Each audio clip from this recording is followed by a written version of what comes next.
Olá pessoal, mais uma vez estou aqui para trazer reflexões, pensamentos a respeito de vários temas. O tema que estamos abordando é o tema do livre-arbítrio. É um tema teológico, de caráter teológico, e hoje estarei conversando mais uma vez, dando continuidade, conversando com a IA, a inteligência artificial, no qual ela vai representar a maioria dos estudiosos e dos pensadores da teologia.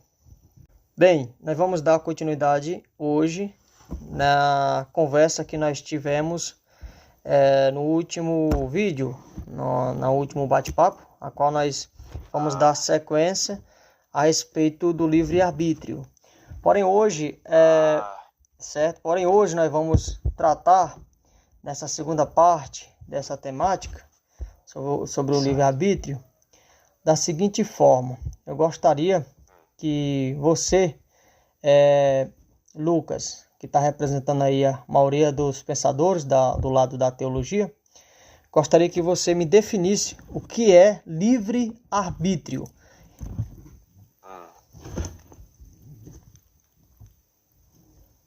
Segura só um pouco. Tá, essa é central. Definir livre-arbítrio depende muito da tradição, mas, em geral, é a ideia de que agentes racionais podem escolher entre possibilidades, de que, em algum grau, eles poderiam ter agido de outra forma. Teologicamente, alguns defendem uma liberdade real concedida por Deus. Outros dizem que nossas escolhas são livres no sentido de que fazemos o que queremos, mesmo que nossos desejos façam parte de um plano soberano. Filosoficamente, a grande pergunta é: quando escolho, eu realmente poderia escolher diferente ou tudo já estava determinado por causas anteriores? E já que você costuma pensar de forma tão contextual, como você mesmo disse, te pergunto, você está mais curioso pela parte psicológica, de sentir que decide, ou pela parte metafísica, se existem mesmo alternativas reais? Porque aí a conversa segue para onde for mais útil para você. Então, eu pedi para você me fazer uma definição. Esse é o máximo de definição que você pode fazer para mim? Deixa eu só conferir. Sim, dá para ser mais rigoroso, sim. Livre-arbítrio é a capacidade de um agente consciente deliberar entre possibilidades e escolher uma delas por sua própria vontade, sendo moralmente responsável por essa escolha. A partir daí surgem as grandes questões. As alternativas eram realmente possíveis? A vontade é independente ou é moldada pela natureza, pela história, pelo ambiente ou por Deus? Isso define o conceito. Depois vem a discussão sobre se ele existe e como funciona. Essa definição te serve como ponto de partida antes de entrarmos nas correntes específicas. Se quiser, posso contrastar rapidamente as três principais visões: libertária, compatibilista e arminiana, em linguagem simples, só para mapear o terreno antes de você aprofundar onde preferir. Por enquanto é só. Essa seria a definição mais plausível que você possa me dar.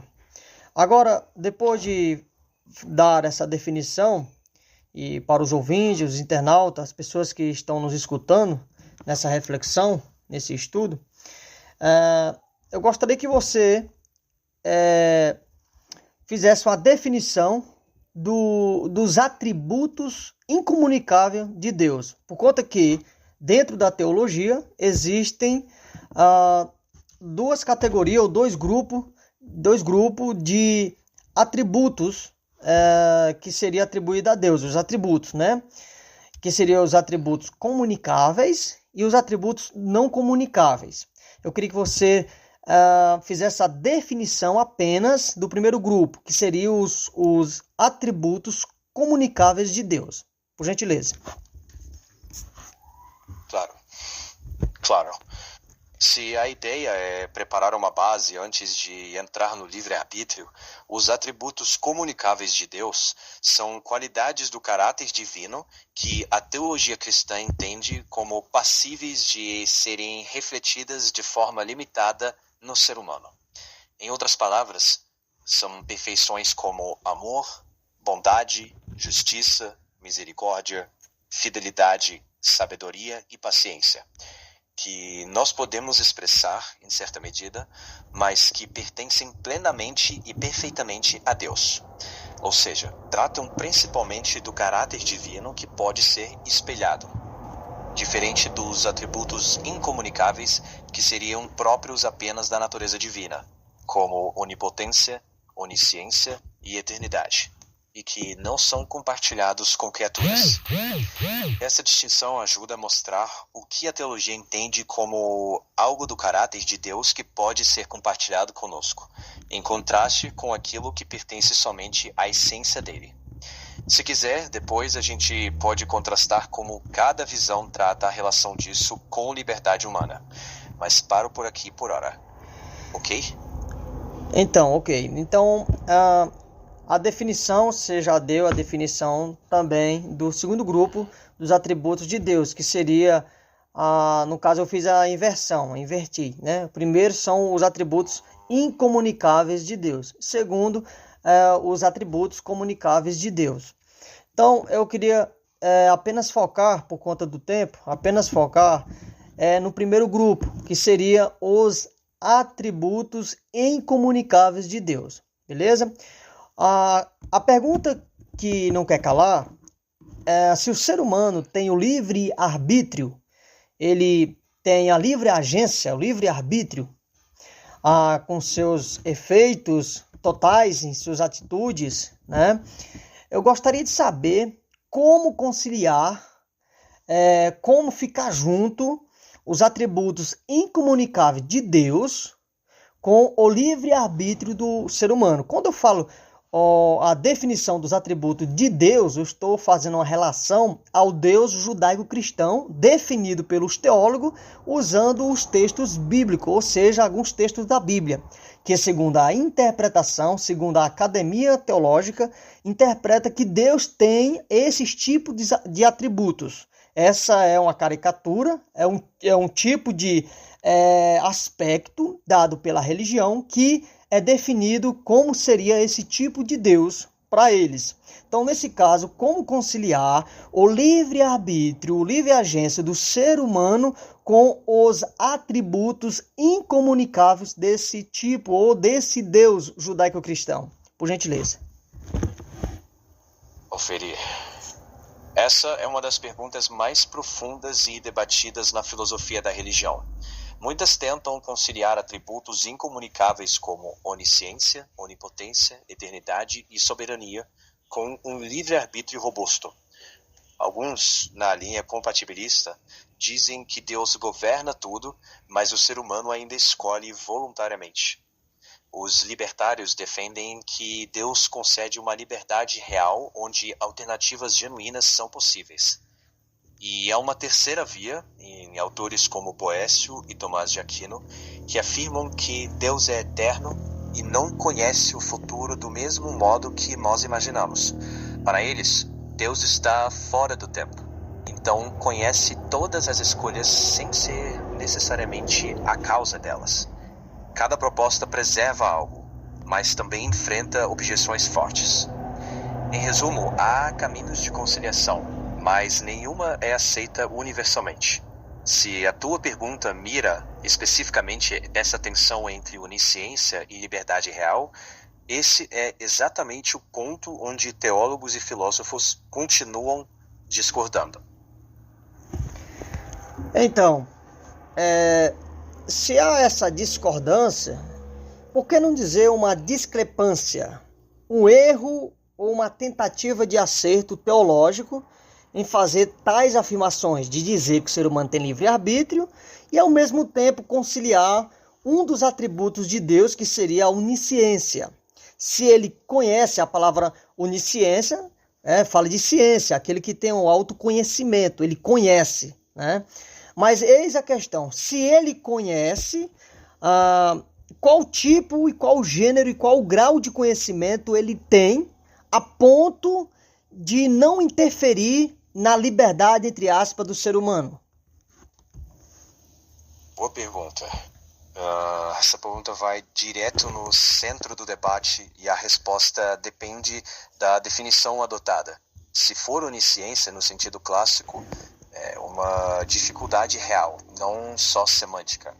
Daí as respostas variadas. Alguns dizem que o conhecimento de Deus não causa os acontecimentos. Outros afirmam que Deus está fora do tempo e, portanto, vê tudo de uma vez só. Críticos questionam se isso muda algo na possibilidade real das escolhas. Há ainda quem proponha que Deus conhece todas as possibilidades e também o que cada pessoa livre faria em qualquer circunstância, como na chamada teoria do conhecimento médio. Nenhuma dessas respostas é considerada um erro de forma unânime. São tentativas diferentes de articular o que conhecer nesse contexto realmente significa. E pelo que você vem desenhando, a questão que te interessa mesmo é se uma onisciência infalível pode coexistir logicamente com livre-arbítrio no sentido forte. É exatamente aí que permanece o desacordo. Se quiser, posso focar só no que os compatibilistas dizem e onde os críticos mais batem, bem direto. Então, eu vou, para acalorar e melhorar o nosso diálogo, nosso debate aqui, eu vou adicionar mais um atributo, certo? No caso, certo. O atributo seria todo poder, né? Que ele é todo poderoso, seria um atributo dele, né? Que ele possui todo o poder. No caso, esse poder, segundo alguns teólogos, segundo alguns líderes religiosos, Deus controla tudo, ou ele está no controle de tudo. Então, se ele controla tudo, faz parte de um dos seus atributos, que seria, no caso, fazendo uma interpretação do atributo do poder, né, da autoridade, do todo o poder que ele tem. Então, ele é onisciente e ele controla tudo. No caso, seriam esses dois atributos. Bem, aí a questão, vamos dizer, engrossa mais o caldo, né? Fica mais forte o negócio. Se ele conhece tudo e ele tem todo o poder, as atitudes do ser humano é livre, completo, ou é parcialmente dominado por ele? Porque se ele controla tudo e não controla a ação do ser humano, ou não controla o futuro, não controla os acontecimentos acontecem de forma aleatória, então ele não tem essa capacidade tão grande, segundo a definição definida pela teologia, de controlar tudo ou de ter todo o poder. E também, se ele conhece, mas alguém que está sofrendo uma violência, ele tem um poder e tem um conhecimento, mas não pode interferir. Será que ele não pode porque ele não tem capacidade de interferir ou porque ele não quer interferir? Se ele não quer interferir, o poder dele de ser todo poderoso seria válido para ele só? Ou vale para quê, né, nesse caso? E o conhecimento dele conhecer não pode também interferir para não denegrir ou não impedir o livre-arbítrio, mas a pessoa que está sendo violentada, sofrendo ali o problema, a dificuldade que ela está enfrentando, ela, de alguma forma, não poderia escolher não sofrer, mas ela está sofrendo. E aí a atitude de quem está maltratando, aí dizem os teólogos, é apenas o livre, vamos dizer assim, é o livre-arbítrio da pessoa, mas de quem está sofrendo o dano, ele não teve a opção de não sofrer. Como fica os atributos desse tipo de Deus dentro da realidade do chamado, entre aspas, livre-arbítrio?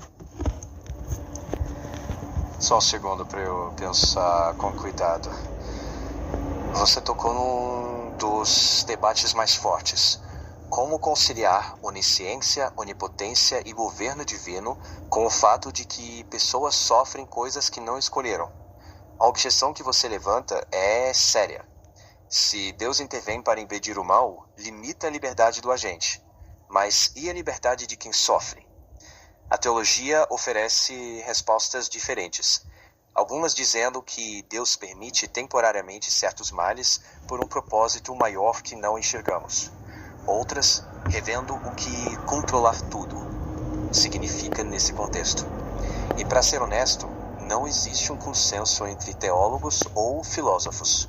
É um dilema contínuo entre compatibilidade ou tensão lógica insolúvel. Se a preocupação é com a vítima, a pergunta continua aberta e é uma das grandes questões em filosofia da religião. Pois tá bom, então o que eu entendi até agora é que é um problema complexo, certo? Sim. E que a filosofia da religião continua em debate sobre essa questão, não há um consenso de fechamento e de conclusão do assunto, não é isso? E Exatamente. sendo assim, eu vou encerrar por aqui os questionamentos, certo?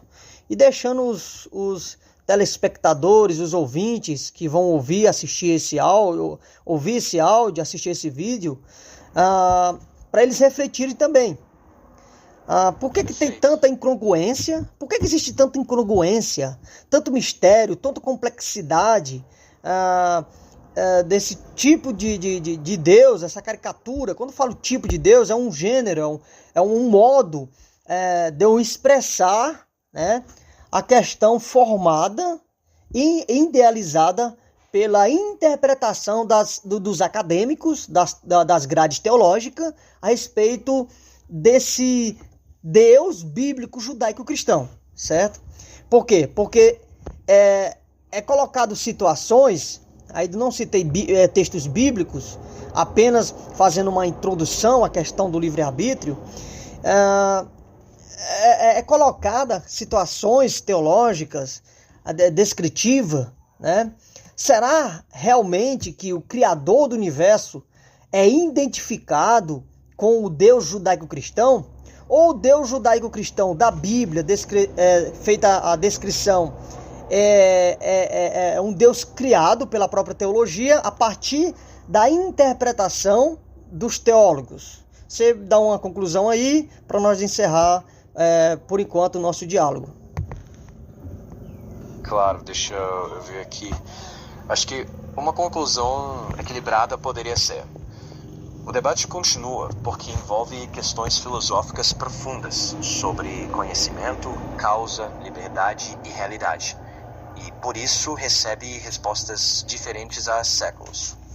Quanto à pergunta sobre se o Criador do universo é exatamente como descrito na tradição judaico-cristã ou se isso é uma construção teológica, essa também é uma questão legítima de investigação, com diferentes posições e nenhuma conclusão definitiva apenas pela filosofia ou teologia. Se eu tivesse que encerrar em uma frase, diria que talvez a pergunta mais importante seja não apenas Deus existe, mas como sabemos que nossas descrições de Deus correspondem à realidade e não apenas às nossas interpretações. É uma pergunta que convida à reflexão, não fecha o debate, e talvez seja por isso que esse tema continua sendo tão estudado. Tudo bem, então. A questão, como eu falei anteriormente, o questionamento que eu faço aqui não é um questionamento se o Criador existe ou não existe. Isso é uma questão de duvidar se existe o Criador do universo. Isso eu não tenho nenhuma dúvida que ele existe, né?